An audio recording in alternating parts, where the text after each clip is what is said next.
O nosso Deus e nosso Pai, Criador do céu e da terra, nessa noite, Espírito Santo da verdade, nós oramos aqui, meu Pai querido, em uma oração especificamente, ó Pai da glória, pelos casais, Senhor. Sabemos que o diabo tem que ser levantado para destruir, desfazer a união, meu Pai, que o Senhor uniu. Mas a tua palavra diz que quem o Senhor uniu, ninguém separa, nem homem, nem anjo, nem demônio lá na terra, Senhor, pode separar. Porque, meu Pai da glória, o Senhor tem projeto. Eu repreendo todas as ações malignas na vida desse casamento, dessa família, desse projeto, desse sonho. Satanás, você está proibido de tocar nessa casa, de tocar nesse relacionamento que Deus colocou. Sai daí desunião, sai daí contenda, sai daí frieza, sai daí Satanás, em nome de Jesus. Nós repreendemos todas as ações, nas frustrações, meu Pai, dos sonhos de projeto. Nós repreendemos, nós profetizamos também, Senhor,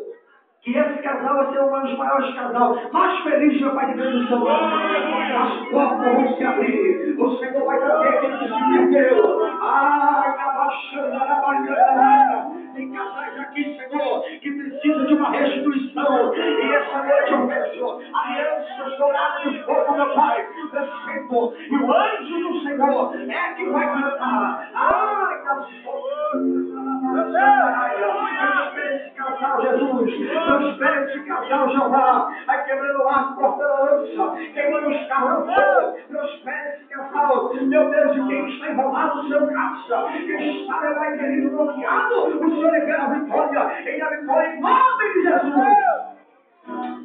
Eita, glória a Deus. Pode abraçar ele aí, ela aí. A Bíblia diz que você ama.